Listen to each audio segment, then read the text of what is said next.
bring on our guest here, Tim Quast, CEO of Market Structure Edge. Tim, good morning. Guys, good to see you. I missed you. We missed you too. So you took the week off there. We missed you. We had Joe Sluthy, who's pretty good though too. You had the A team instead of the B team. No, come on. I listened to it and it was outstanding. As I said in my note to you, Spencer, it was the best market structure stuff you would have gotten anywhere last week, and it was here on the PreMarket Prep. Yeah, we had Bill Hartz on too. Did you catch the Bill Hartz interview? No, I didn't. I know Bill. Oh yeah, we all know Bill. He's on the other side sometimes. Yes, he is. He is. Yep. But he knows the stuff. So Tim, talk to us. Obviously we're seeing lots of different things here happening in the markets. Did you watch the Super Bowl too? I watched part of it. I just got the reason I look like I'm from Miami is I just got off this boat. I was in the Caribbean. Oh my goodness, you were living the dream. And that's why, so I look a little haggard. That's probably due to both age and rum. And he was social distancing. He was social distancing. So I came back to 4,000 emails. So I can only watch part of the game. And did it go as you expected? I mean, yes. Coming off the sea, I'm clearly rooting for the Buccaneers. Right. That's Brady, right. People on the boats. My boy Brady. Yeah. Michigan. Yeah. The Brady puts have officially expired worthless. I tweeted that last night, but the Brady puts are now officially worthless. That's it. And he's still going. He's talking about playing 45. Yeah. Well, if you play that well, why stop? Yeah. He's arguably got to be the most dominant player to his sport in the history of sports. In the history of sports. Right. Yeah. I mean, that's unbelievable what he's accomplished, and then he goes from the Pats to the Bucks, and the Bucks win the Super Bowl. I mean, the story behind this guy is unreal. Right. Unreal. You can't say it's the coaching staff or the supportive cast. It's clearly Brady is central to those outcomes. No question. Unreal. Yeah. Just like market structure, all he does is go up. Right. All right, let's talk market structure. Did you fix everything someone mentioned Michael Phelps too. That's very good. He actually spent some time at Michigan too. But so when you were out there sailing, did you figure out what to do with the market here to fix the market structure, or is everything fine? Well, we leave and the market goes berserk. Wood pulp futures behaved like tulip bulbs in the 17th century Holland, and GameStop goes crazy, silver goes berserk, all kinds of things happen, and to me, it gets to something that Joe Sluthy often talks about, that there's the market has this appearance of a lot of liquidity, but there's a very thin veneer, like an oiled pan, of real liquidity in the marketplace. So if there's any form of distortion in the supply-demand balance, the thing that we always talk about at Market Structure Edge is the market is supply and demand. And if stocks spend more time overloved than underloved, they go up. And a lot of the market has done that. And so we saw a lot of those distortions in liquidity. And in that same vein, something to keep in mind, traders, when you look at folks like you were talking a lot about Kathy Wood's positions. Well, remember, she has an inherent insurmountable competitive advantage over you traders. She's not flipping stocks. She is trading stocks in the wholesale market for baskets of ARC ETF shares and trading them back. And she doesn't have to pay taxes on it. She doesn't have to pay commissions. And the whole transaction occurs off market. So sure, every time something goes up, you wash it out in the redemption basket and you bring something in the creation basket. And it's something that very few people understand about the way that ETFs work. So if you wonder why you cannot duplicate her results, it's because you're not an ETF. You're a day trader.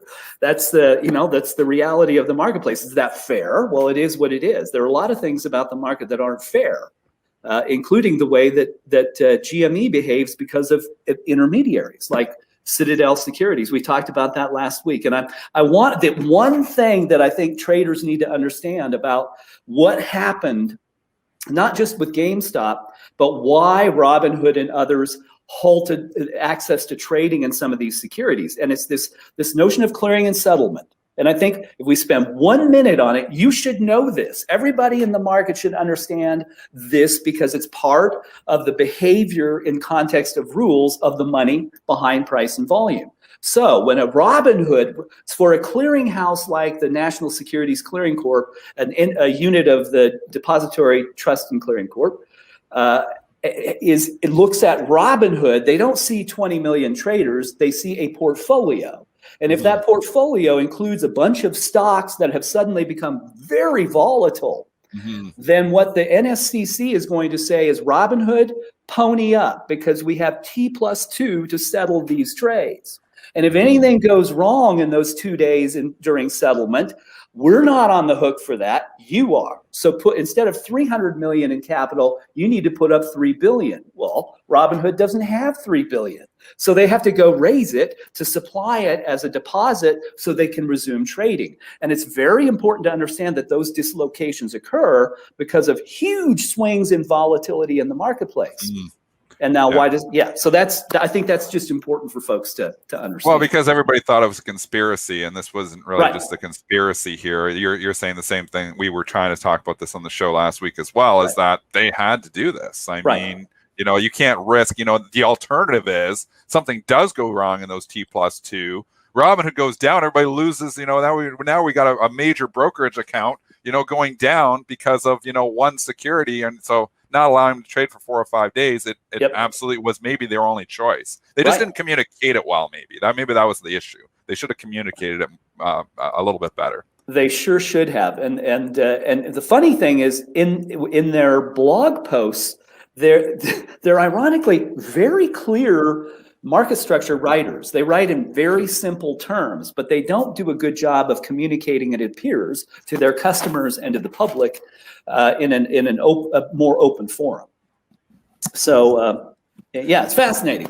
And you can, so here's if we like, I'm going to share my screen. For sure.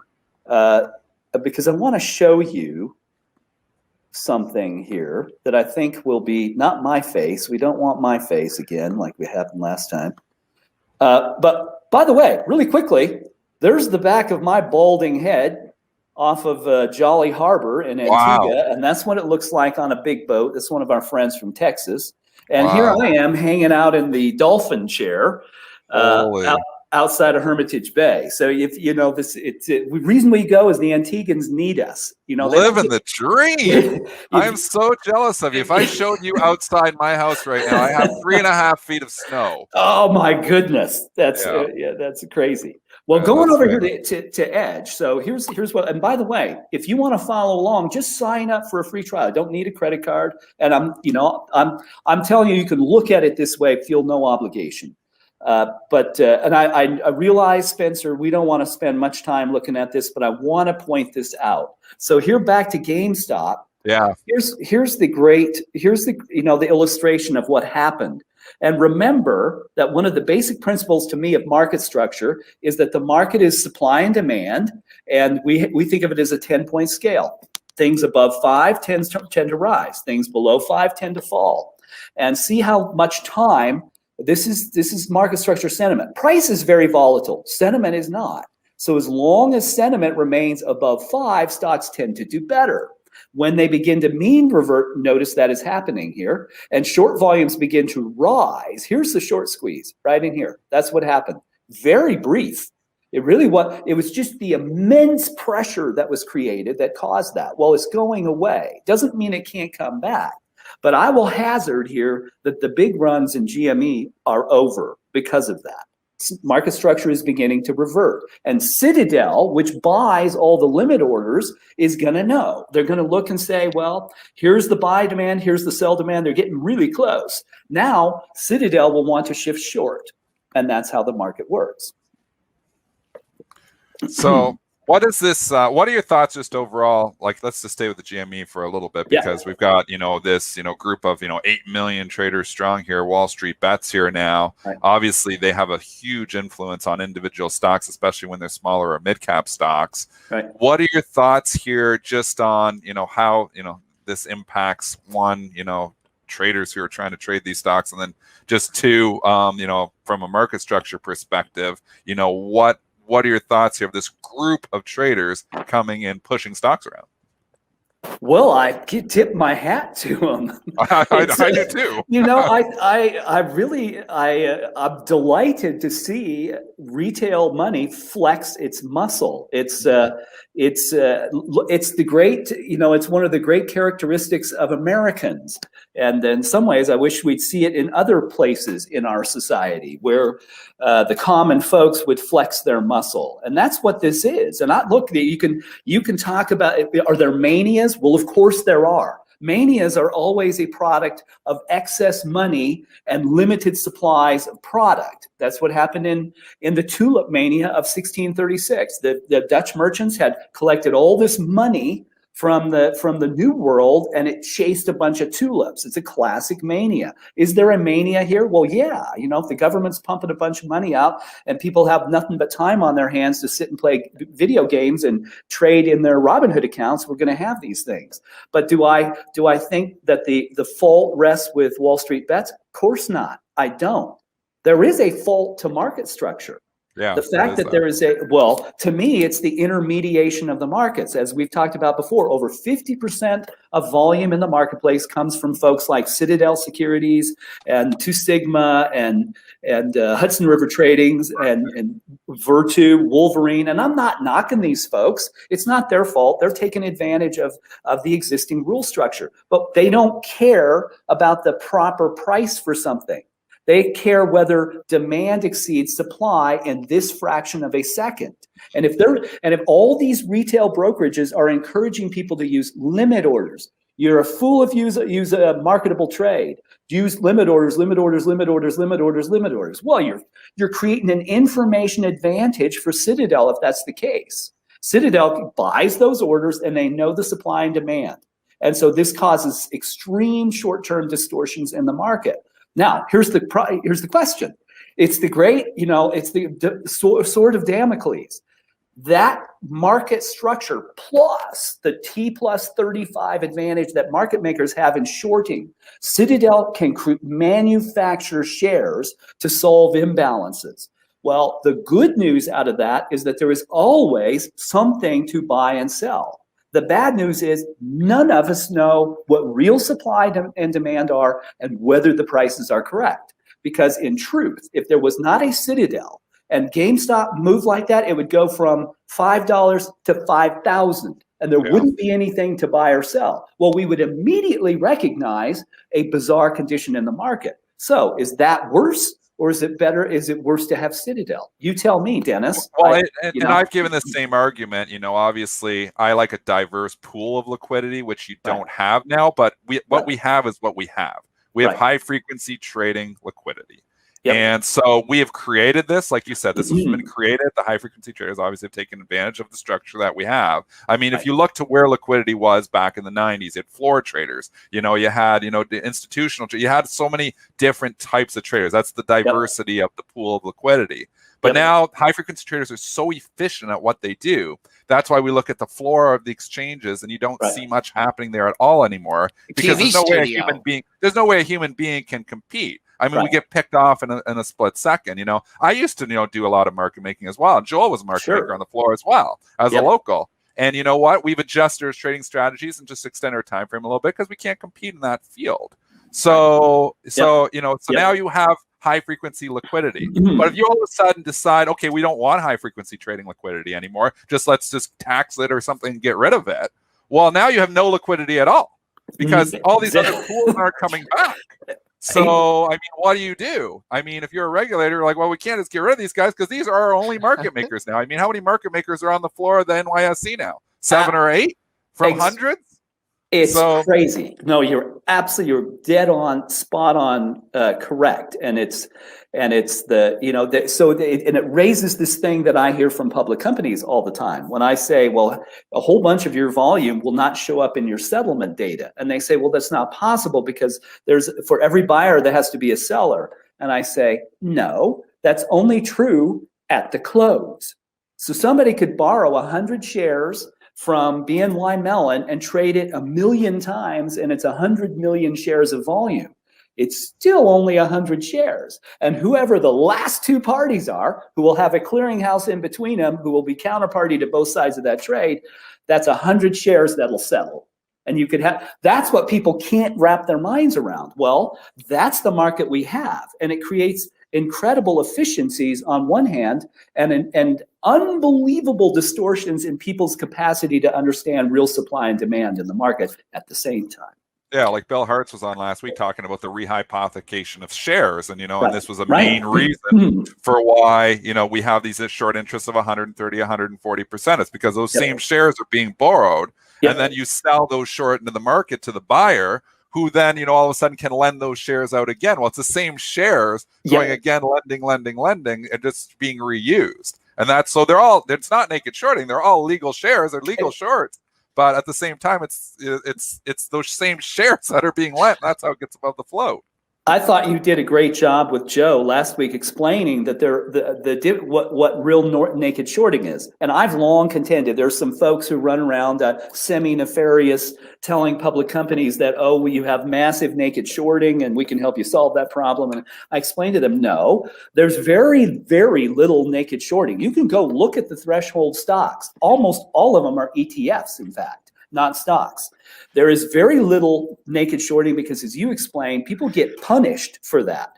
But what does exist is this market-making exemption to create shares. And they're given that capacity because the market is so dependent on automated trading, high-frequency trading, and there's no way a high-frequency trader who's trading 1,000 different securities, long and short, in 400 milliseconds is going to be able to know whether those shares exist to borrow. So the SEC gives them leeway to create money, in effect. And that's what happens in the marketplace. And so if you think there's a bunch of naked shorting, you're wrong. Right? Tim Quast, CEO of Market Structure Edge. So what do you think? Is there going to be any regulatory changes coming down the pipeline? I mean, Dennis mentions the financial transaction tax. I mean, it is what it is. I mean, the GME was halted a few times and stuff. We saw one thing that Dennis and I and also Spencer talked about when the market, meltdown in March is, man, it held up pretty good. I mean, considering the S&Ps, the spiders, everything, and we looked at it, and we could analyze it and everything. So, if it ain't broke, don't fix it. What's your thought? Well, Joel, you know how long it takes the SEC to get anything done anyway. So unless there's a giant smoking hole in the ground that yet lies ahead, I will be highly surprised if much changes. Now, there is a big update to Reg NMS called Reg NMS 2. I call it Reg Nemesis 2. That's coming. So we'll see. That'll have to. I'm sure it'll matriculate through the courts and various forms of litigation. There will be some rule changes, but I would be surprised if any of it relates to GameStop ultimately. What do you think? I mean, besides the halts and the circuit breakers and stuff, if people want to purchase shares and it goes through the marketplace, hey, I mean, it's not the first time we saw a bubble on an individual security. Free markets for free men. I mean, the only thing Dennis gets me nervous when he starts talking about the financial transaction tax. That's the only thing. But I think there's a lot of things going on in Washington right now where, that's just not, that's just kind of on the back burner for now. But I think that would be something that I'd like to see avoid. That could have a negative impact on the markets. It could. Well, and I realize we're about out of time, but I'm not sure that Joe mentioned this, but, there is a financial transaction tax in effect already. It's called the Section 31 fees. That's how the SEC funds itself. Interestingly, this explosion of volume, and there are other factors too that come into play, that actually got cut by an historical amount here recently from about Yeah, go ahead. 22 bucks a mil to Yep. I think $5 and change. I mean, that was saving me. I was like figuring out that I was like, that's going to save me like $100 a day. I was like, that's pretty cool. I trade quite a bit. Right. That's right on my bottom line. Right. There you go. And it will feed more. It will feed more trading. There's no question. The trouble is, what happens if that dries up? That will be the other shoe dropping. If volume dries up, and the SEC then has to boost that fee dramatically at some point in the future, it'll be a double whammy. I mean, up to $22, we've had that for, it's been up there for years. So it was a nice, that's nice. I was like, I don't usually get my fees cut. So I was like, I was kind of happy to read that. But at the same time, like this financial transaction tax, to just put it in perspective. So we're talking $5 a mil. They were proposing 0.1%. So that's all of a sudden, you're talking $1,000 on a mil. I mean, you're talking something that's 200 times the size. So what that does is it implodes all the structure. I mean, your high frequency traders all of a sudden aren't profitable until they're making 0.1 and 0. If they do both sides, it'd be 0.2. So all of a sudden your spreads go from being here to here because they're going to pass that on in the form of wider spreads. They're not going to give you this tight little 1 cent market on the SPY if they're getting taxed. So it just kind of implodes everything. And that's why, we get Andrew Ross Sorkin talking financial transaction tax to curb speculation. That doesn't curb speculation. It destroys liquidity. Liquidity, yep. Exactly. Yep. He doesn't understand it. All right. Tim Quast is the founder and CEO of Market Structure Edge. Joins us every Monday from Market Structure Mondays. Tim, we appreciate the time. Good to see you guys. Good to have you back.